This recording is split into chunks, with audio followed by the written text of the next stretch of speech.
Clock is going to be out of time, and the pass is going to be underthrown. It's incomplete. It's incomplete. Everyone who claims the Chiefs Kingdom will raise a banner above the National Football League again. For the second time in 4 seasons, the Lombardi Trophy has a red and gold reflection, a big red reflection. The Chiefs are champions of Super Bowl 57.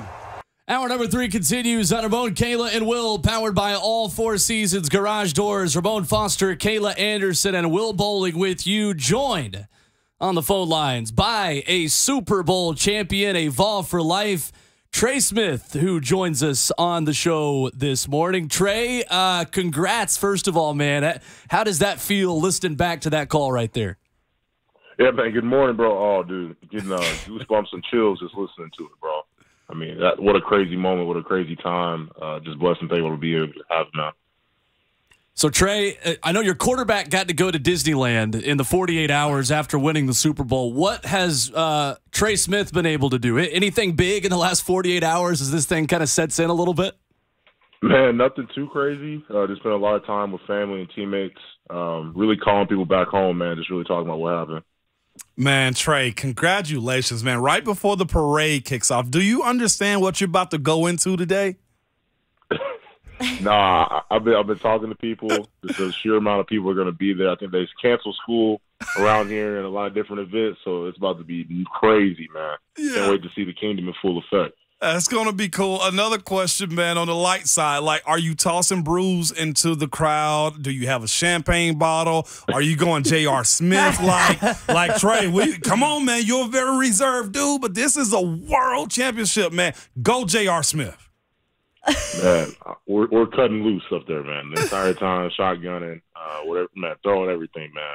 Like, we're not hesitating to anything tonight, man. No doubt. But, Trey, about your journey to get to this point, man, I saw your tweet, man. You said God is good, man. Like, legitimately having to wait to be picked and go to that team right there in Kansas City and be a day one starter, man, what has it been like from that to now being a world champion?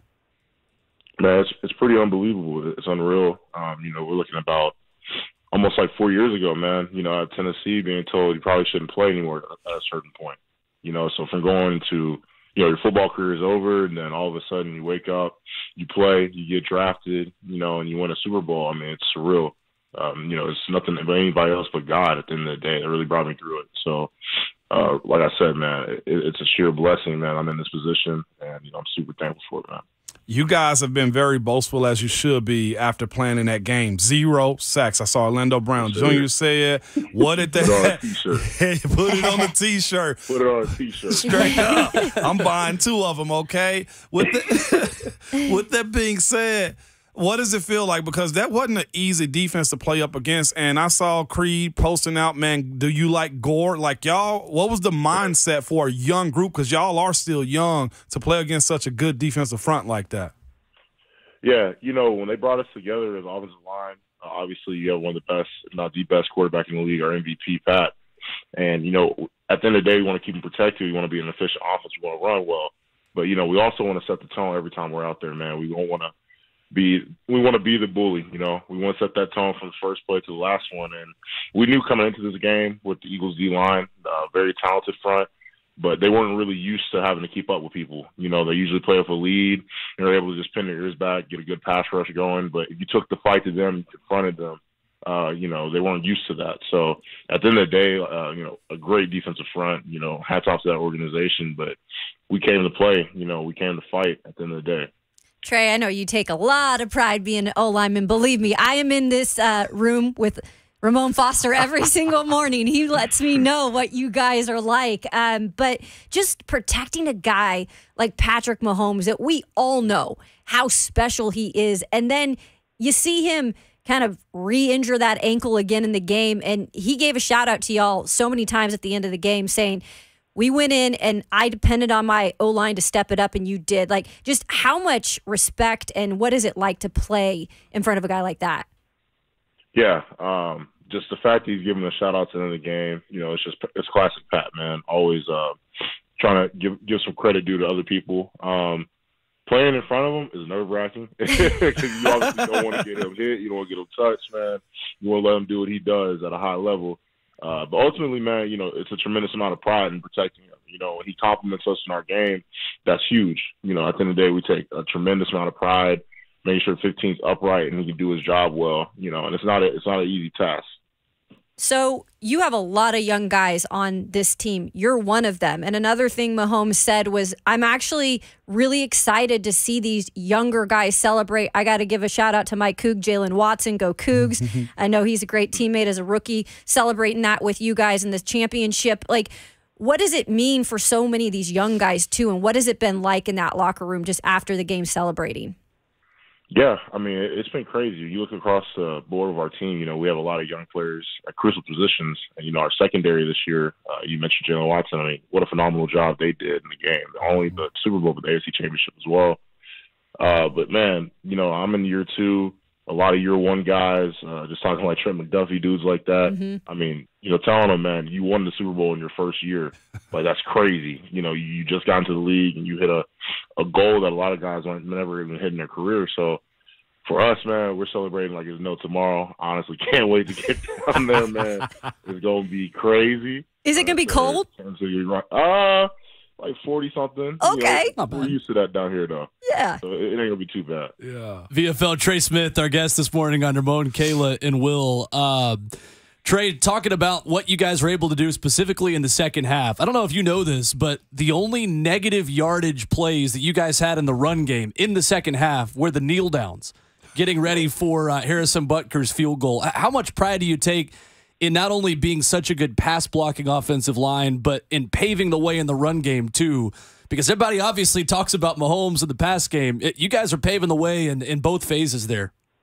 Yeah, man, Ramon can tell you there's no better feeling than dictating up front, the way things are going to be, what you're trying to get accomplished, And we knew, obviously, the first half wasn't the greatest reflection of us as an offensive team, and we knew the things we had to clean up. And at the end of the day, you have nothing to save in the tank.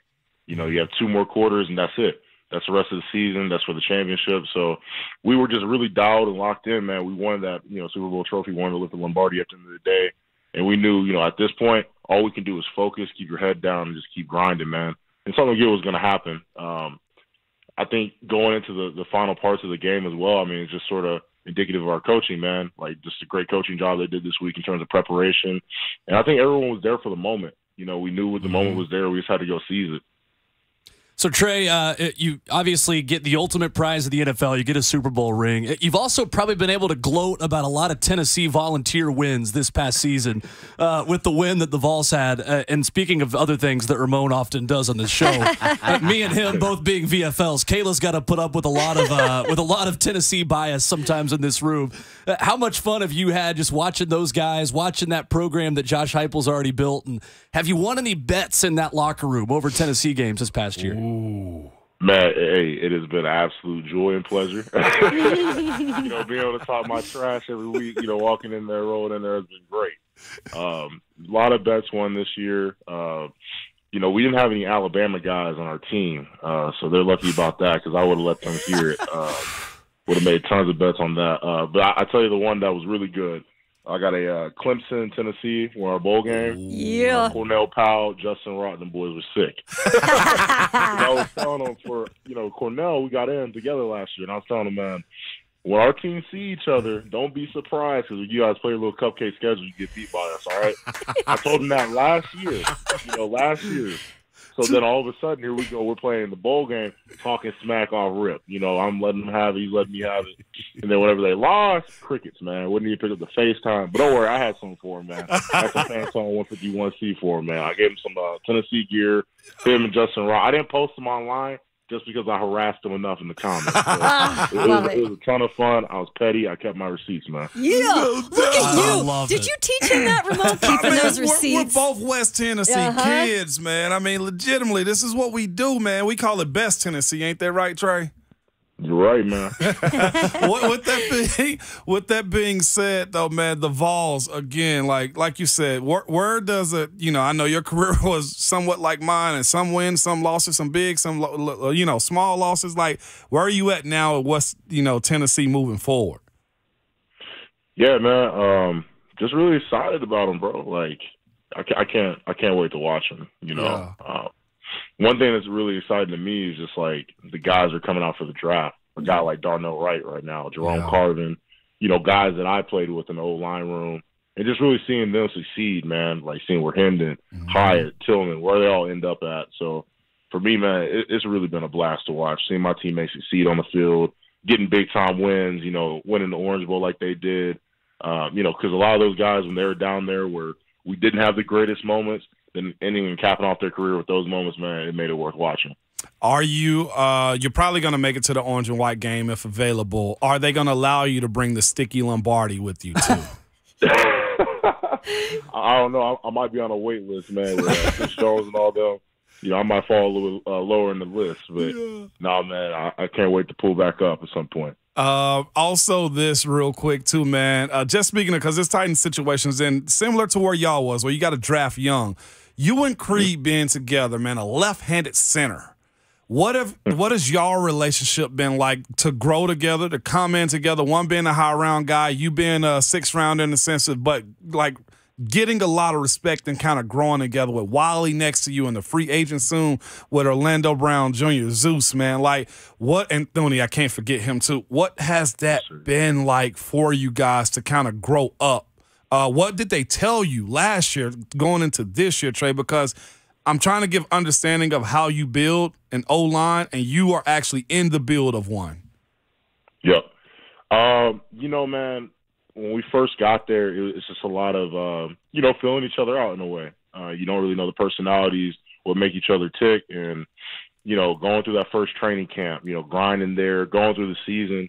And I think the biggest thing is continuity. You know, as offensive line, the more reps you get together, the more comfortable we are. You know, the more you know each other's tendencies, the play patterns. I mean, I know a lot of times last year, you know, Wiley and I, even this year, we got to the point where we don't talk about games and things of that nature. It just sort of plays out. And you know how he's going to, you know, play a certain block and run game. You know, so, like, for me, coming in with Creed, it was an easy transition because we did a lot of our pre-draft, like, training together. So, like, I was already pretty much doing, like, combination zone block, pass pro with him, like, on a day-to-day basis in the morning. So, like, for me, you know, having a guy that I knew even from high school that were really close, you know, it made it really easy to transition.